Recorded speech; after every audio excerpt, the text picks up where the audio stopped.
துலாம் ராசியில் பிறந்த உங்களுக்கு மே 2025 எப்படி இருக்குது அப்படிங்கிற பொது பலனை பார்க்க போகிறோம்.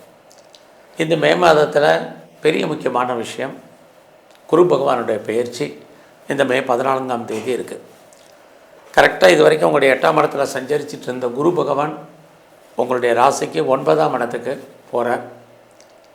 9ஆம் இடம் அப்படின்னாலே இறை அருள் தெய்வ அனுகூலம் அப்படின்னு அர்த்தம். அடுத்தபடியாக மே 18ஆம் தேதி, அதாவது குரு பயிற்சியான 4 நாட்கள் கழித்து ராகு எது பயிற்சி. ராகு பகவான் இது வரைக்கும் உங்களுடைய ராசிக்கு 6ஆம் இடத்துல இருந்தவர் 5ஆம் இடத்துக்கு வந்துட்டார்.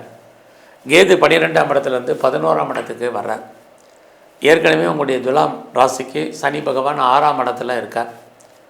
ஆக குரு, ராகு, கேது, சனி இவங்க இருக்கக்கூடிய இடம், இவங்க பார்க்கக்கூடிய பார்வை, இவங்க சஞ்சாரம் பண்ணக்கூடிய நட்சத்திரம், மற்ற கிரகங்கள் எங்கே இருக்காங்க, இது அத்தனை கணக்கில் எடுத்துக்கிட்டு தான் இந்த மாதம் உங்களுக்கான பலன் பார்க்குறோம்.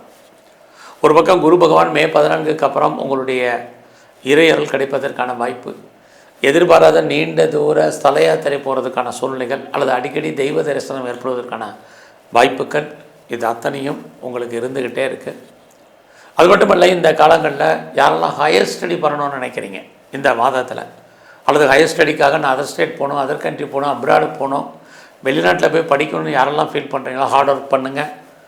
அப்படி இருந்தால் மட்டும்தான் உங்களோட வெளிநாட்டினுடைய எண்ணங்கள் செயலாக்கம் வரும். அடுத்தபடியாக இந்த மாதத்தில் யாரெல்லாம் நீங்கள் வேலையில் இருக்கீங்களோ, நீங்கள் இந்த கம்பெனி மாறணும், வேறு கம்பெனி சுவிட்ச் ஓவர் ஆகணும்னு நினைக்கிறவங்க தாராளமாக மூவ் பண்ணுங்கள். அது மட்டுமல்ல, யாரெல்லாம் நீங்கள் ஆன்சைட்டுக்கு ட்ரை பண்ணுறீங்களோ ட்ரை பண்ணுங்கள். இது அத்தனையும் இந்த மாதம் 14க்கு அப்புறம் உங்களுக்கு நடக்கும். இந்த மாதம் 14ஆம் தேதிக்கு அப்புறம் யாரெல்லாம் அப்பாவுடைய இருக்காரோ உடல் ஆரோக்கியத்தில் ரொம்ப கவனமாக இருங்க. இது ரொம்ப ரொம்ப முக்கியம்.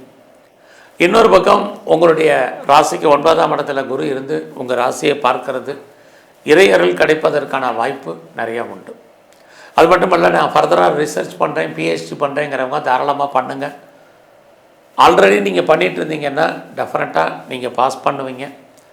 அது மட்டும் இல்லை, துளாராசியில் பிறந்த நீங்கள், நான் இது வரைக்கும் சிட்டிசன்ஷிப்புக்கு அப்ளை பண்ணியிருக்கேன், க்ரீன் கார்டுக்கு அப்ளை பண்ணி வெயிட் பண்ணிகிட்ருக்கேன், பிஆருக்கு அப்ளை பண்ணியிருக்கேங்கிறவங்களுக்கு எப்போ வரும் எப்படி வரும் தெரியலேங்கிறவங்களுக்கு அதெல்லாம் வருவதற்கான வாய்ப்பு உங்களுக்கு இருக்குது.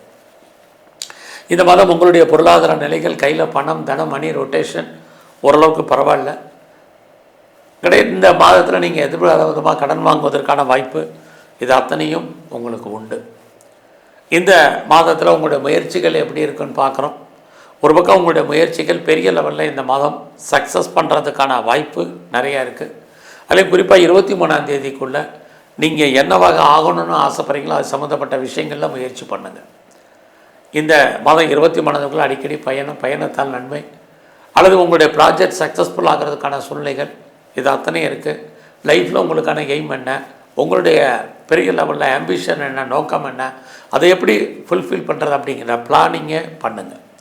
ஏன்னா உங்களுடைய 3ஆம் இடத்தை இனி வருங்காலங்களில் குருவும் சேர்ந்து பார்ப்பார், சனியும் பார்க்குறார். 3ஆம் இடம் உங்களுடைய எண்ணம், சிந்தனைகள், தேவையற்ற டைவர்ஷன் உங்களுக்கு வேண்டாம். லைஃப்பில் உங்களுக்கான எய்ம் என்னவோ அதை நோக்கி உங்களுடைய ட்ராவல் இருக்கணும். கண்டிப்பாக நீங்கள் சக்ஸஸ் பண்ணுவீங்க. கிரக நிலைகளை வச்சு நீங்கள் அதுக்கு தகுந்த மாதிரி மூவ் ஆகுங்க. எந்த அளவுக்கு லைஃப்பில் நீங்கள் முயற்சி பண்ணுறீங்களோ அந்த அளவுக்கு வெற்றி அடைவீங்க. ஏன்னா உங்களுடைய முயற்சி ஸ்தானத்தை பார்க்குறாங்க. உங்களுக்கு வாழ்க்கையில் ஏதாவது பிரச்சனை இருக்குன்னா அதை தீர்ப்பதற்கு யாரையாவது ஒருத்தர் இறைவன் அனுப்புவார். இந்த மாதமும் அதற்கான வாய்ப்புகள் உங்களுக்கு இருக்குது. ஒரு பக்கம் உங்களுடைய 8ஆம் இடத்தை சனி பார்த்துக்கிட்டே இருந்தால் உங்களுக்கு ஏதாவது ஒரு கவலை, இனம் தெரியாத கவலை, வேதனை, பிரச்சனைகளை உண்டு பண்ணிக்கிட்டே இருப்பார். அதையெல்லாம் தூக்கி வைங்க. அது பிரச்சனை ஒரு பக்கம் இருந்தாலும் அதுலேருந்து மீண்டு வருவதற்கான வாய்ப்புகளையும் இதே கிரகங்கள் தான் உங்களுக்கு செய்ய போகிறாங்க. இந்த காலகட்டங்களில் நீங்கள் என்னென்ன முயற்சிகள் பண்ணணுமோ அவ்வளவும் பண்ணுங்கள். அது மட்டும் இல்லை, ரொம்ப நாளாக என்னுடைய ப்ராப்பர்ட்டி விற்கலை, சேலாகலை, நல்ல முறைக்கு போகலை நினைக்கிறவங்க ப்ராப்பர்ட்டி விற்கும், சேலாகும். நீங்கள் ரொம்ப நாளாக ஏதாவது ப்ராப்பர்ட்டி வாங்கணும்னு ஆசைப்பட்டீங்கன்னா தனிப்பட்ட ஜாதகம் நல்லா இருந்தால் மட்டும் இந்த மாதம் அதற்கான முயற்சிகளில் நீங்கள் இறங்குங்க. நீங்கள் ஒருவேளை உற்பத்தி சார்ந்த துறைகளில் இருக்கீங்கன்னா உங்களுடைய ப்ரொடக்ஷனுக்கு தந்த நல்ல சேல்ஸ் இருக்குது, ப்ராஃபிட் இருக்குது. இதே தான் மேனுஃபேக்சரிங் லைனில் இருக்கிறவங்களுக்கும். விவசாயத்தில் இருந்தீங்கன்னா பெரிய மகசூல் லாபம் இருந்தால் கூட லாபம் கிடைக்கிற மாதிரி ஒரு தோற்றம் கைக்கு வரதில் நிறைய தடைகள். இந்த மாதம் உங்களுடைய 5ஆம் இடத்துக்கு ராகு வந்துட்டார். 18ஆம் தேதி குரு பார்க்குறார். உங்களுக்கு 5ஆம் இடம் காதல் விஷயங்கள். ஸோ உங்களுடைய லவ் சக்ஸஸ்ஃபுல் ஆகிற மாதிரியான ஒரு தோற்றம் இருந்துக்கிட்டே இருக்குது, அல்லது ஒரு அஃபேருக்கான பாசிபிலிட்டிஸ் இருக்குது. அது மட்டும் இல்லை, ராகு உங்களுக்கு 5ஆம் இடத்துக்கு வந்துட்டாலே வருங்காலங்களில் உங்களுடைய ஸ்பெக்குலேஷன் எண்ணங்கள் கூடும். அதாவது யாரெல்லாம் வந்து ரேஸில் இன்வெஸ்ட்மெண்ட் பண்ணணும்னு நினைக்கிறீங்க, லாட்ரி டிக்கெட் வாங்கணும்னு நினைக்கிறவங்க, மியூச்சுவல் ஃபண்டில் இன்வெஸ்ட்மெண்ட் பண்ணுறோன்னு நினைக்கிறவங்க, இன்ட்ரா ட்ரேடிங் பண்ணணும்னு நினைக்கிறவங்க, அது மட்டும் இல்லை ஷேர் மார்க்கெட்டில் இன்வெஸ்ட்மெண்ட் பண்ணணும்னு நினைக்கிறவங்க, அத்தனை பேருடைய டெம்டேஷனும் கூடும். ஏன்னா ராகு உங்களுக்கு வந்துட்டார். Rahu is a gambling planet. அப்படி இருக்கக்கூடிய இந்த பிளானட்னால உங்களை பொறுத்த வரைக்கும் அது மாதிரியான சிந்தனைகள் இருந்துக்கிட்டே இருக்கும். அதனால் வருங்காலங்களில் இதனால் நமக்கு லாபம் இருக்கா அப்படின்னா நார்மலாக இருக்குது, அடக்கி வாசிங்க, நல்லா இன்வெஸ்ட்மெண்ட்டை பார்த்து பண்ணுங்கள். ரொம்ப பெரிய இன்வெஸ்ட்மெண்ட் வேண்டாம், உங்களுக்கு என்ன கிடைக்கும்னு விதி இருக்கோ அது கிடைக்கும். இந்த காலங்களில் கலைத்துறையில் யாரெல்லாம் இருக்கீங்களோ புகழ், அந்தஸ்து, வருமானங்கள் உங்களுக்கு கூடும். அது மட்டுமல்ல, இந்த மாதம் முழுவதுமே துளாராசியை பொறுத்த உங்களுக்கு நீங்கள் ஸ்போர்ட்ஸில் இருக்கீங்கன்னா கொஞ்சம் கவனமாக இருங்க. யாரெல்லாம் அரசியலில் இருக்கீங்களோ பிரச்சனைகளை ஃபேஸ் பண்ண வேண்டிய காலம். எதிரிகளால் உங்களுக்கு தொல்லைகள் இது அத்தனையும் இருக்குது. ஆக சமூகத்தில் உங்களுக்கான மதிப்பு குறைவதற்கான வாய்ப்பு தான் இருக்குது. இந்த மாதத்தில் உங்களுடைய ப்ரொஃபஷன், ஜாப், கரியர் அப்படி இருக்குது. இந்த மாதம் 14ஆம் தேதிக்கு அப்புறம் உங்களுடைய வேலை வாய்ப்புகள் மாறும். ஒரு பக்கம் சனி 6ல் இருக்கார், வேலை வருமானத்தை உங்களுக்கு பெரிய லெவலில் கொடுப்பாரு.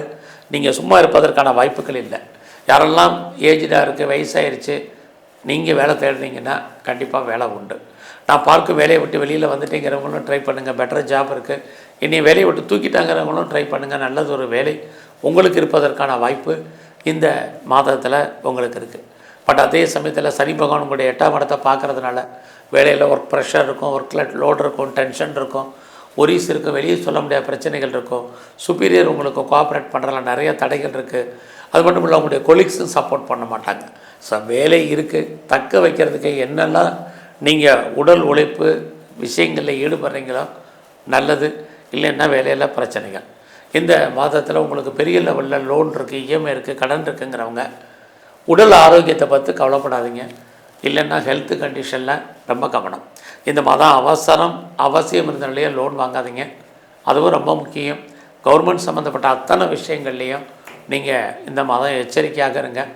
குறிப்பாக இந்த மாதத்தில் உங்களை பொறுத்த வரைக்கும் மேரிட்டல் லைஃப்பில் கணவன் மனைக்குள் சின்ன சின்ன கருத்து வேறுபாடுகள், சண்டை சச்சரவுகள் உண்டு. இந்த மாதம் உங்களுடைய பிஸ்னஸ் எப்படி இருக்குன்னு பார்க்குறோம். பிஸ்னஸ் பரவாயில்ல, ஓரளவுக்கு தொழில், சொந்த தொழில் லாபகரமாக இருக்கும். பார்ட்னர்ஷிப்போடு பிஸ்னஸ் பண்ணிங்கன்னா பார்ட்னர் லாபத்தை சம்பாதிப்பார். போத்தார் சைடு ரெண்டுமே இந்த மாதம் பரவாயில்ல. பட் அதே சமயத்தில் உங்களுடைய 8ஆம் இடத்துல சூரியன், சனி பார்க்குறது. இந்த காலகட்டங்களில் ஏதாவது சர்ஜரி பண்ணுறதா இருந்தால் பண்ணுங்கள். யாருக்கும் பெரிய லெவலில் லோன், கடன் கொடுக்கறது வேண்டாம். இது இந்த காலங்களில் ரொம்ப முக்கியம். ஒரு பக்கம் உங்களுக்கு நல்ல ஒரு தெய்வ அனுகூலம், இன்னொரு பக்கம் 8ஆம் இடத்தை கிரகம் பார்க்குறதுனால தெய்வம் விலகி நிற்க வேண்டிய காலம். ஸோ ரெண்டுமே கலந்து உங்களுக்கு இருக்குது. எது எப்படி இருந்தாலும் இந்த மாதத்தில் நீங்கள் உங்களுடைய அந்தஸ்து, புகழ், கௌரவம் கூடும். ஏதோ ஒரு விதத்தில் உங்களுடைய நட்பு வட்டாரம் உங்களுக்கு பெரிய லெவலில் டெவலப் ஆகும். இந்த மாதம் உங்களுடைய ஃப்ரெண்ட்ஷிப்பை மெயின்டைன் பண்ணுங்கள். உறவுகளால் நல்ல பலன்கள் இருந்தால் கூட நட்பால் நன்மையாக இருக்கிற மாதிரி தோற்றம். நல்ல ஒரு ஃப்ரெண்ட்ஸ் கைவிட்டு போவதற்கான வாய்ப்புகள் இருக்குது. உங்களுக்கு மூத்த அக்கா இருக்காங்க, அண்ணே இருக்காங்க, அவங்களுடைய ரிலேஷன்ஷிப்பை மெயின்டைன் பண்ணுங்கள். இல்லைன்னா அவர்களால் உங்களுக்கு தேவையற்ற மன வருத்தங்கள், பிரச்சனைகள், போராட்டங்கள் உண்டு. ஸோ இந்த மாதம் முழுவதுமே எங்கெல்லாம் சிவாலயங்கள் இருக்க சிவ தரிசனம் உங்களுக்கு ரொம்ப முக்கியம். பெருமாள் கோயிலில் இருக்கக்கூடிய நீங்கள் மகாவிஷ்ணுமா ரொம்ப ரெகுலராக கும்பிடுங்க இந்த மாதத்திலிருந்து. இந்த மாதம் விநாயகர் பெருமானுடைய வழிபாடு உங்கள் வாழ்க்கையில் அத்தனை முன்னேற்றத்தையும் கொடுக்கும். நன்றி, வணக்கம். கடவுள் அருள் டிவியை பார்த்தமைக்க நன்றிகள். மேலும் இது போன்ற தகவல்களை தெரிந்து கொள்ள கடவுள் அருள் டிவியை சப்ஸ்கிரைப் செய்யுங்கள். மறக்காமல் பெல் ஐக்கானை கிளிக் செய்யுங்கள்.